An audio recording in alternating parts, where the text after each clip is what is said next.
Facebook Live. Coach Rob here at the Hitting Academy. Today is Thursday, April 16th. So here today, going to be talking about a couple different things. Hope you guys are doing okay. I guess we've gotten some good news recently on the news lately on the coronavirus. It seems like some parts of the country are doing better, and we can only hope, pray for good things to happen here over the next few weeks. So that we can get back at it. But we're going to keep doing our Facebook Live here and trying to change it up every day. And more folks are watching. We appreciate it. I know a lot of people are home. Some of the kids are in school right now, but we want to come at you every day, every Tuesday and Thursday at 11, and talk about some things. Today, Coach Pete's over here. Say hi to Coach Pete. All right, Coach Ian on the dish, on the camera. Today what we're going to do is talk about misconceptions and myths about hitting. Myths and misconceptions. Over the years, there's been a lot of, guys are taught a lot of different things, and a lot of the baseball people out there know that there's been a lot of different things. Baseball is one of those things that when they're taught, a lot of people teach what they were taught, back in the 70s, 80s, 90s, and maybe sometimes they're not adapting to the current teachings, like we talked about last week. The other day, getting on Twitter and seeing and trying to learn some of that. So a lot of guys are still teaching things that they were taught by their grandfathers and their older coaches and things. And so a lot of times our children are being given information that might be a little bit outdated, depends on who they're talking to. So today we wanted to talk about myths and misconceptions of hitting. Probably the biggest one that separates people is whether you hit down on the ball or whether you don't hit down on the ball. A lot of people right now are talking about launch angle swing and all that. There's no such thing, in my opinion, as a launch angle swing. Every swing produces a launch angle, but we'll get more into that at a different time. Today we're going to talk about one of the biggest ones being an A to C swing, and we'll give you some examples here in a minute of what an A to C swing looks like. It's hitting down on the ball. So if you want to take a look here at Coach Pete, this is an A swing right here. An A swing is what has been being taught by many people, is to hit down on the ball and try to make backspin. You'll see the angle that he's bringing. The ball is coming in and he's trying to hit down on it to create backspin. This orange string here, Coach, if you could show folks what the reason for the orange string is, it represents the path of the ball. So the ball comes down from the pitcher. It's never going up. It's never going flat. And we use the T to kind of show where the ball would stop. And that's what the orange string is representing here. So, Coach, now going back to your A to C swing, now you start to see the ball's coming down with a certain amount of energy, and we're teaching kids, or a lot of people are teaching kids, to hit down on the ball and make that go over the center field fence or the outfield fence or over their heads. We have been teaching that, people have been teaching that for many, many years.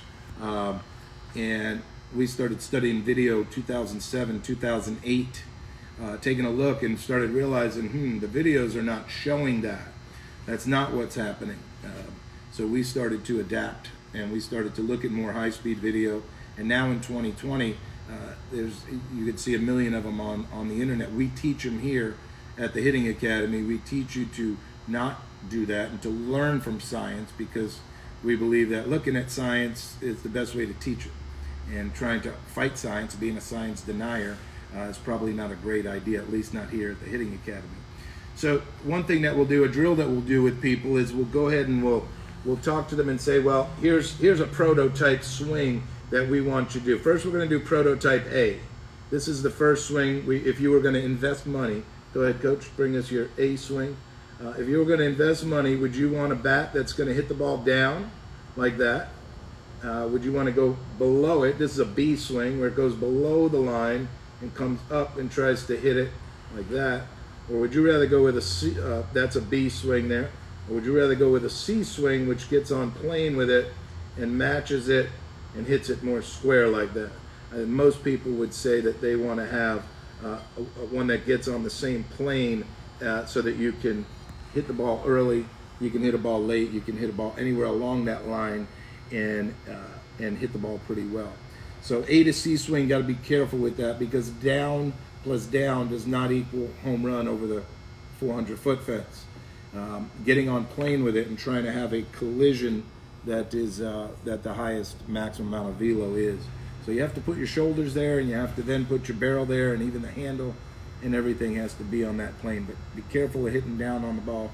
A lot of times they'll talk about it being a feel, and I understand that major leaguers like to feel like they're doing that, but they know they're not doing that. I don't understand it as much. I always think that you should practice what you're trying to replicate in the game at high speed, but that's just me. I never played in the big leagues. They have. So number one, probably myth, is A to C swings, hitting down on the ball versus matching the plane and trying to collide with it, as Coach Pete showed you there. The next one I think is big. I hear all the time, been hearing it for years, is throw the hands.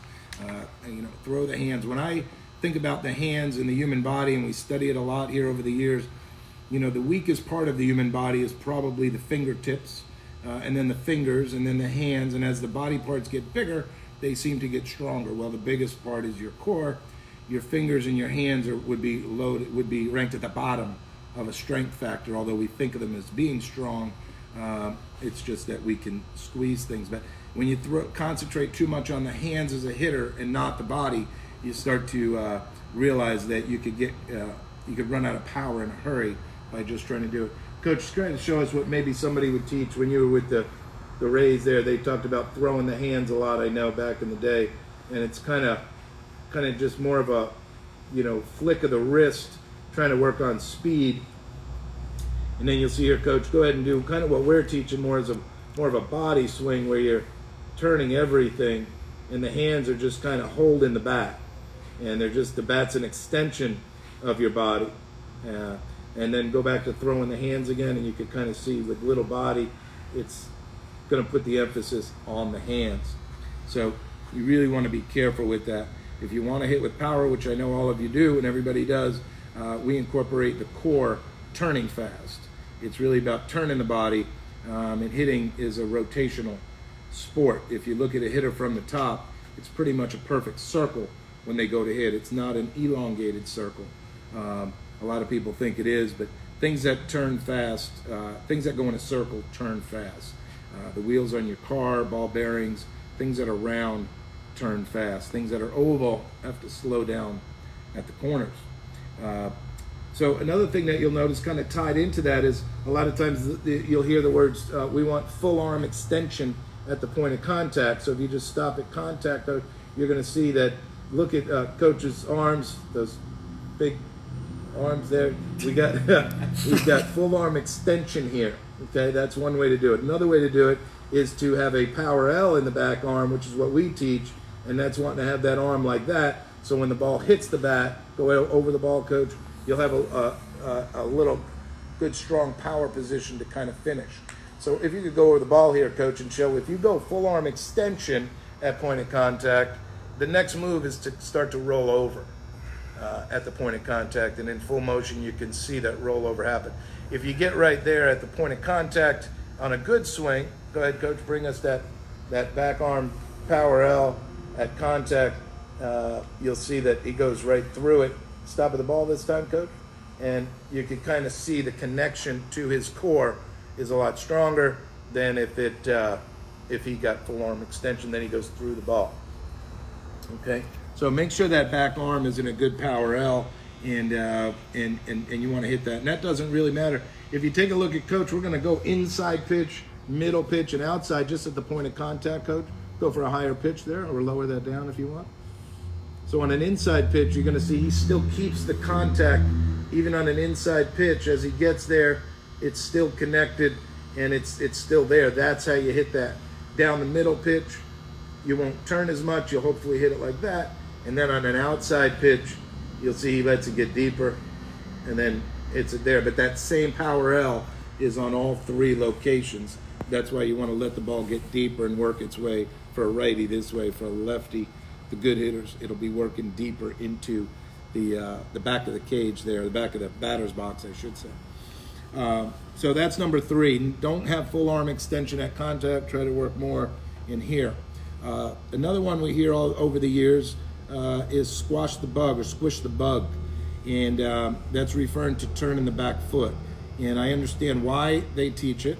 But you got to be careful. We have a lot of hitters over the years. We've been here since 2007, so we've worked with over 25,000 hitters, and we've heard everything from full arm extension to squish the bug. And squish the bug puts a strong emphasis on the back foot to try to spin. So if you teach that to young players, they have a tendency to spin more than drive through the ball. You really want to work your turn from the center out, and you'll see Coach Pete, you could see the hole there, Coach. Move your foot there. You could kind of see that's the back foot, working on the mat. There is a lot of pressure there. There should be less pressure from hitters there. But that's where the foot goes. And a lot of guys, if you squish the bug, you're going to see, just go ahead and squish the bug, turn first, the foot, and you just work. There's really no emphasis on the core turning. It's really just the back foot is turning. And guys used to teach this drill a lot and just squish the bug, and it's really not good. We really want to work on turning the body from the center. That's squishing the bug. Now, the right way to do it would be to turn your core first, and the back foot is going to come last as a follow through. And it kind of works in that pattern. First it's hips, and then it's the back knee, and then it's the back foot. And that's where the torque has to happen. So the point of contact, Coach, no full turn on the back foot at contact. And then right at contact, everything slams through, and that all happens in full time. Go ahead, Coach, put it all together a little bit, about 80% for us here. See how that looks, boom. And then everything just kind of turns as fast as it can. So be careful of squashing the bug. You do want the back foot to turn, but it's really like I call it the tail of a dog that might be going in a circle. It's just kind of following him. It's not turning him. Okay, so make sure that back foot is not turning your body, but your core is turning the body into the ball. That's where the real power is going to be. So you don't want to spin on the back foot. You do want to rotate, but spinning is a little bit different from there. This topic, backspin, we talk about hitting the ball. We talked about it even on the A swing, about trying to hit and get backspin on the ball. I think if there's one thing that you could work on as a hitter is something we talk about. It's pretty interesting. We talk about a baseball. Every baseball that comes out of the bag or the dozen they look pretty much exactly the same. We've unboxed probably 100,000 baseballs here in those years, and they all look the same. We've never pulled out one that was shaped like an egg or anything. They all look exactly the same, and they're perfect. But when you take them apart, you get left with this casing here. Most people have taken a ball apart, and you're left with this 107 red stitches. You don't have to count them, you can trust me. 107 red stitches, hand sewn by somebody in Haiti or some great country like that. And the ball it's inside out here. So you could see that when the ball is put together, somebody took this one apart, one of our members. Who was that, Coach? Took this ball apart, was nice enough, because we were doing this during camp. Coach Pete was doing this during camp. Do you remember the name? I can't remember who it was. Okay. Well, this baseball, looks like this, but when you peel it out, you're left with these 3 different layers of string. It starts out with this string first, the fine string, then the medium string, and then this string. I mean, look at all this string is jammed into here. It's pretty amazing. And so as a kid, of course, I did it a few times, and you pull the string. It's not this easy. It's all raveled on the ball. And then you're left with this, the pill. This pink thing here is made of a resin. It's hard as a rock. It's like a highlight ball. And it's really, really hard. Pete, you could probably crush it. Fingers. But it's really, really hard. You can see that it's got a lot of bounce to it, right? And you see the way that it's bouncing. And you see the way that these strings are not bouncing. And this is not bouncing. So that's not bouncing. That's not bouncing. The only bouncing thing we have here is the pill. So when we started looking at that, we started saying, So the pill's in the center of the ball like this. So what I decided years ago was what we're really trying to do is hit this pill as hard as we can. As it's coming down the center, we're trying to hit that pill and make it bounce like that. What my hitting coaches were telling me when I was younger was that I'm supposed to hit down on the ball.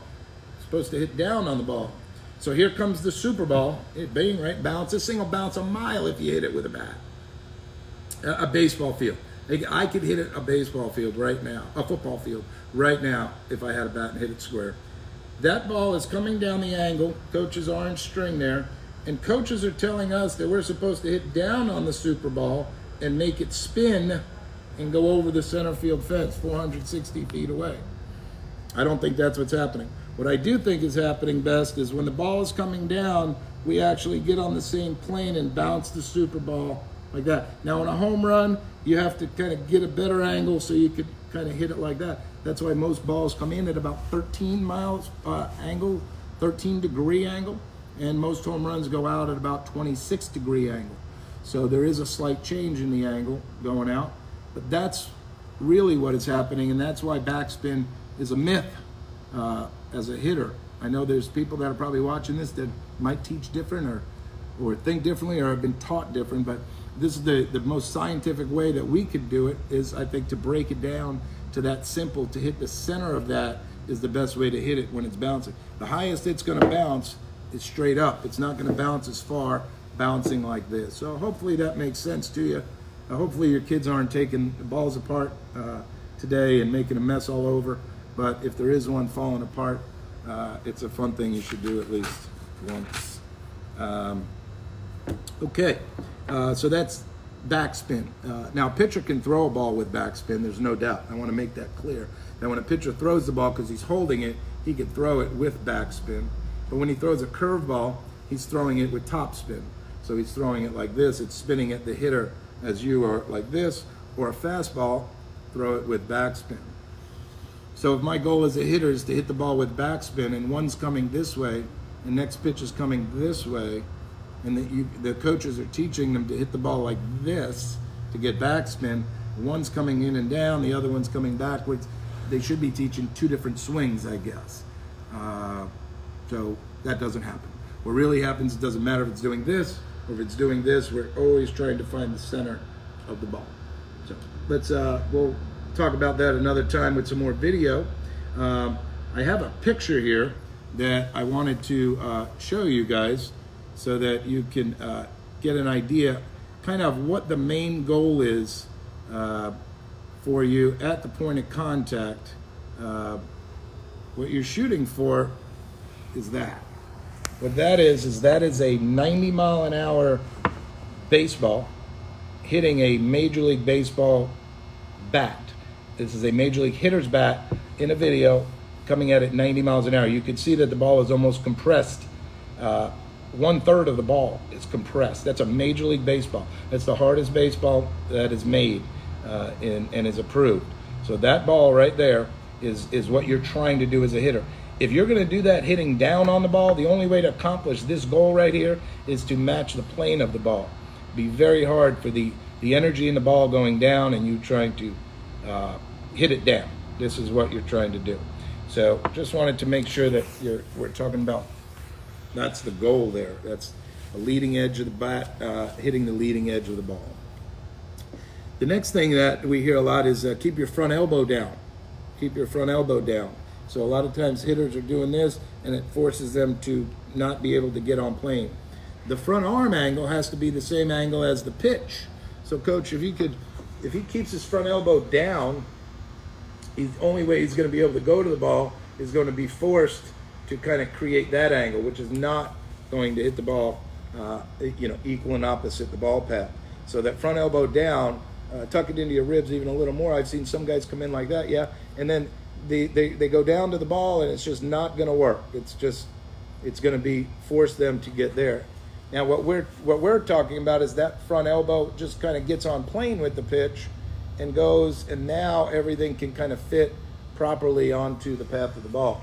So that front elbow, that leading arm, has to be on the same angle as the pitch. So if you teach someone to get that front elbow flat down, I've heard they say keep that arm in, and you got to be careful with that because it causes you to roll under, coach. You could kind of see in a quicker motion what it would cause you to do is to kind of do that right there because the arm is trying to get to the ball.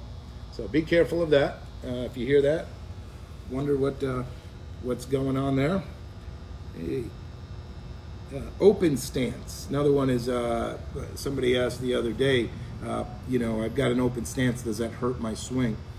Coach, show us the difference between an open stance. An open stance is one where you have your foot way out there, and we have a lot of guys come in. Most people have an open stance based on what they've seen big league hitters do and what they like, and they try to bring it back to the middle. Very few people come in, but a closed stance, a closed setup, Coach, would be, that's a closed setup where you have one foot further back than the other one. And then what we like is an even stance where both feet are going to be square and parallel to home plate so that your alignment is good. But back to the open stance, Coach, what are some of the problems? What are some of the things you see with an open stance problems that hold the ball too much? A lot of hitters, they never close off completely and get back to here, and they keep the front hip open and they roll over and pull everything. Pull, pull, pull, pull. They can't hit the ball the other way, which is very important. Some of the other things I think causes them to do is roll over a lot. I see a lot of rollovers when you've got the open stance and a lot of disconnection, trying to reach for the ball because they can't cover the middle away pitch. They can cover the inside pitch, but they can't cover anything middle away. So when they don't get to here and they remain slightly open, they're reaching now to try to get to that outside pitch, and they start to roll over at the point of contact and hit that outside pitch to shortstop, third base, and beat the ball into the ground. So those are two of the biggest things that I see with hitters that start open. Some say they can see the ball better, they can pick up the curveball better open, but if they're going to have an open stance, they have to make sure that everything stays on time, that front foot plants at the right exact time, and they make sure that their toes are lined up when that front foot does plant. If you remain open, you'll fall into the trap of pulling everything, rolling over, not being able to drive the outside pitch the other way, and so forth. Coach, if you could take a look, go ahead over to the TV and take a look at that.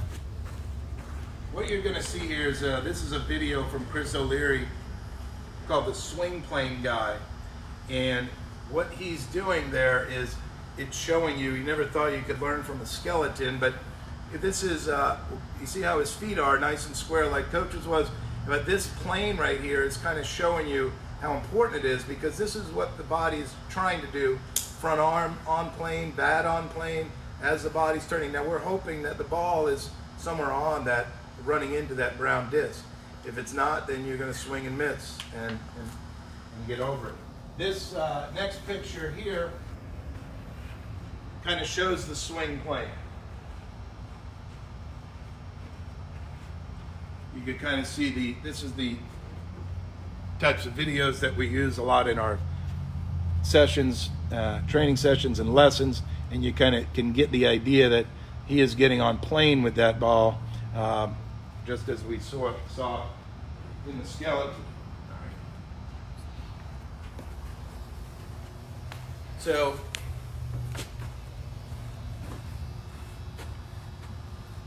here's a video of Albert Pujols. You can see him adjusting. He starts square, and then he realizes it's a higher pitch, so he gets up on plane with that pitch and gets on time and squares his feet up. So in regards to the open stance, it's really important that your alignment is good. As Coach said, you're going to cause yourself to hit around a lot of balls, so be careful of the open stance. Try to get square early, so that it still takes a second for your body to get squared up. So if you try to do it too late, you're going to have a hard time adjusting to the ball. You see what Albert's doing there, adjusting to the ball. That's more important than trying to step and get square. You have to stride to hit. Well, I guess there's an argument there. Do I have to take a stride? Coach, show me real quick just a nice square stride. Most people take a stride when they go to hit. Some will take a longer stride. Some will take a shorter one. Coach, maybe a shorter stride, just a shorter stride.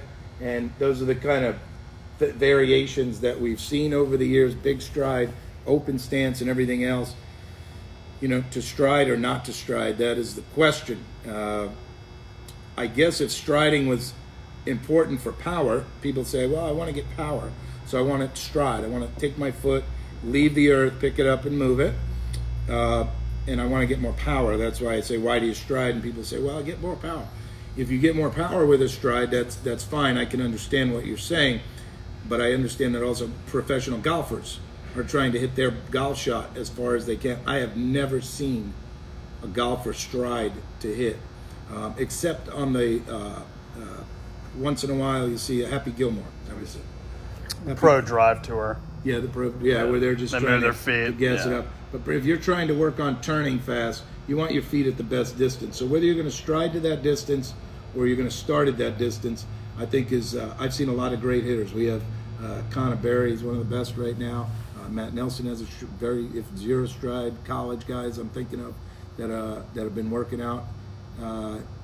Justin Bench has a very short stride. College guys that are having to adjust to these that have gone to pretty much little to no stride. You don't need a big stride. You need to make sure your body's loaded and that you're ready to adjust to the ball and pull the trigger. So if you're able to time up a pitch, I love it. You should be able to keep it, but you got to be able to keep it and keep it with a fastball and also with the changeup, the slowest pitch. A lot of times people will crash with their front side and they can't wait on the slower pitch, so it becomes an issue. So some guys have that body move that they can hit with no stride and they can figure out. Jake Kolakowski, Miami commit, has gone to no stride and is hitting balls off the fence. So it doesn't mean everybody should be no stride. I love guys, Jordan Lala, Miami, a beautiful floating stride if Jordan's watching. A lot of guys take strides and hit well, but some guys need to minimize the movement. So it really depends on the hitter to stride or not to stride. That is the question. Another thing we've wanted to make sure you talk about, a lot of people are concerned with nutrition while they're home. Coach Pete does a lot on nutrition. Coach, what do you think for the guys that are home right now? What should they be eating? The first thing is just making sure you stay away from junk food all day long. It's not bad to have every once in a while, but as long as you're living the rule 80-20, I think that's the best solution. 80% of good, nutritious foods, 20% of whatever you want to eat. You got to live your life. But some good things to make sure that you've got in your body is obviously protein. Protein is a building block for muscle. We want to make sure that we're eating high protein foods like chicken, eggs, beef, pork, fish. You know, those types of foods are very high in protein. Some good examples of carbohydrates, which gives your body energy to work. So I know we talked about working out, fitness, some home routines on Tuesday. The nutrition part of it's important too, because you've got to build muscle with the proteins. Carbohydrates give you the energy to work out and exercise and do these hitting drills that we're asking you to do at home. But carbohydrates, brown rice, sweet potatoes, white rice, white potatoes, pastas, any type of grains. Oatmeal is fantastic. So those are some good carbohydrates that you can implement into your nutrition, your daily meal plan. And then fats. Fats is a big one. Our body needs fats. Good fats, avocados, almonds, any type of nuts. Peanut butter is great. So obviously, you know, a lot of you guys are younger kids and whatnot that are watching. Live your life, enjoy your foods. It doesn't have to be nutritious day in, day out. But if you live by the 80-20 rule, it's a great way to put on good lean muscle mass, get stronger, have more energy, and just feel a lot better about yourself. So I can go into nutrition a lot more in depth, but that's pretty much the basics. Just making sure you're getting your carbs, your proteins, and your good fats. And then in between those great meals, just have your donuts and have your cereal and eat your foods that you enjoy. So. Cool. Yeah, so if you have any questions, have we had any questions on there, Coach? No, we answered all of them. Okay. There was one, and it was which swing is the best, and we obviously our C swing is the best. Oh, yeah. So we already described that. Yep. Yep. And so we'll be back at it on Tuesday. We're talking about some of the college guys. Here's a video of Justin Bench's swing, one of Justin's home runs this year at Ole Miss. You could kind of see something I'm sure he and all of us are missing, but you can kind of see everything we're talking about there, alignment and getting on playing with the ball. And so a lot of good stuff there. And we look forward to seeing that again soon from Little League guys all the way up through pro baseball. We got asked the other day, I'll be on the radio on Saturday with Paul Porter on the team, and on 860. And we will be, he called me yesterday and was talking about the league that they're proposing. They're proposing to put, to have the Grapefruit League, which would be the teams around here to reduce travel. So it would be the Rays, it would be the Pirates down in Bradenton, the Blue Jays, the Yankees would play in a series, and then the Cactus League out in Arizona would play, and that would be all the West teams, the Cubs and the Angels and all the West teams that practice out there. So they would play a season, and then they would come together somewhere and play a World Series. So we're going to be talking about that. That's some of the ideas if the MLB season does not go off. And I know that that's still, there's a big meeting, a big briefing tonight to find out exactly what's going to happen with our country here. So hopefully you and your family are staying safe, and we appreciate you joining us during this Facebook Live. We'll like I said, continue it until we open back up. And in the meantime, continue to do your drills, continue to send us questions, eat right, and be ready, because things might start to turn around and change if good things happen, and good Lord willing, that maybe baseball will be back sooner than we thought. So, Coach, anything else before we leave for the day? Just keep working hard, guys, and we're looking forward to seeing you guys hopefully back in a couple of weeks at least. And in the meantime, just keep eating right, training hard, exercising, and coming back bigger and stronger than you were before this nightmare started. We'll see you guys soon. All right. Take care.